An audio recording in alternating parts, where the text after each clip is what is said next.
Allez, pendant ce temps-là, notre spécialiste série, Héloïse Goua, Cela coule douce, à Cannes pour le festival Cannes Série, dont Europe 1 est partenaire. Ça va, pas trop dur la vie, Héloïse ? Ah, franchement, tout va très bien pour moi, mais Tu m'étonnes. je suis bien occupée. Depuis mon arrivée à Cannes jeudi, j'ai déjà regardé 9 séries. Ah oui. Alors j'ai Ah oui. croisé plein de stars aussi sur le tapis rose. Oui, vous savez, pour Cannes Série, le tapis est rose et pas rouge. Autant vous dire que je vous aime beaucoup, Culture Média, mais je m'ennuie pas tellement de vous. Bon, Non, mais alors sympa, ça. vous nous parlerez de vos séries coup de cœur du festival demain. Mais alors aujourd'hui, vous vouliez revenir sur une série culte, Héloïse, qui fête ses 10 ans à Cannes. Et oui, ça fait 10 ans presque jour pour jour que le Bureau des légendes a débarqué sur Canal+. Ouais. Le 27 avril 2015, le public découvrait les coulisses de la DGSE, le plus secret des services secrets, avec cette excellente fiction d'espionnage. Je présente Guillaume de Bailly, que vous connaissez mieux sous le nom de Malotru.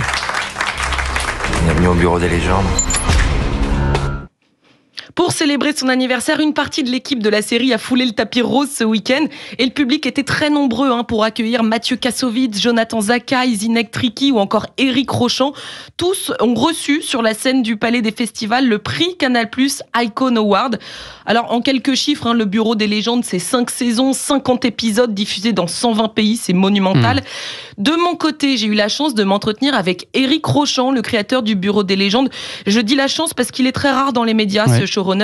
Alors je lui ai demandé s'il était capable, 10 ans plus tard, d'expliquer le succès phénoménal de sa série dans le monde entier. J'ai du mal à expliquer. On savait qu'on faisait quelque chose de nouveau. On a sué sang et eau pour garder la philosophie de départ, qui était un certain réalisme par rapport à la façon dont les choses se passent dans ce milieu-là. Mais on savait pas du tout que ça allait marcher et on savait pas du tout si ça allait pouvoir être exporté international. Ça a très bien marché. Absolument. Et alors sur scène, ce week-end, Mathieu Kassovitz a insisté pour une saison 6, mais Éric Rochant est formel, c'est pas du tout dans ses projets pour le moment. Ah, dommage. Bon, et alors le festival Cannes Série a aussi diffusé la version américaine, c'est ça, du Bureau des légendes. It's the agency. Et oui, The Agency a même ouvert le festival jeudi dernier. Cette version américaine avec Michael Fassbender et Richard Gere est dense, haletante. En même temps, la série est calquée sur la version française. On retrouve les mêmes personnages. Certaines scènes, dialogues sont identiques.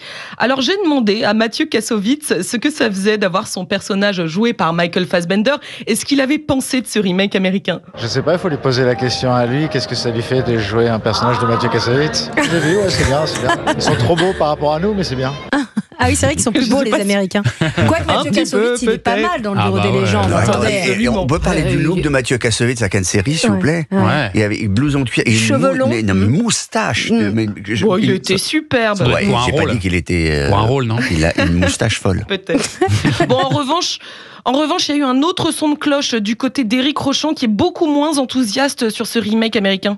Alors je ne l'ai pas vu, Non. je ne la regarderai pas, parce qu'en fait personne n'a jugé bon ni de me prévenir que ça se faisait, ni de m'associer au projet. Donc du coup, Aïe. sa vie, sans moi. Pas très Ah oui, classe, c'est ça, moyen ouais. ça. Ouais. Bon.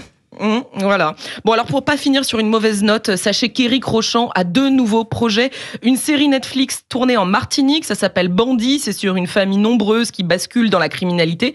Et puis aussi Secret People, une nouvelle série Canal qu'il présente comme, écoutez bien, le Game of Thrones de l'espionnage. Ah ouais, rien que ça, ça donne envie. Merci On a Héloïse Goua, on vous retrouve demain du coup ? Absolument. Je vous donne mes coups de cœur demain. Bon, on vous retrouve demain en direct du festival Cannes Série. Courage, courage. Elle Je va sais à la combien plage, là. c'est Merci. difficile. Attendez. Merci. Ces journées sur la croisette, c'est pas évident. Quel enfer.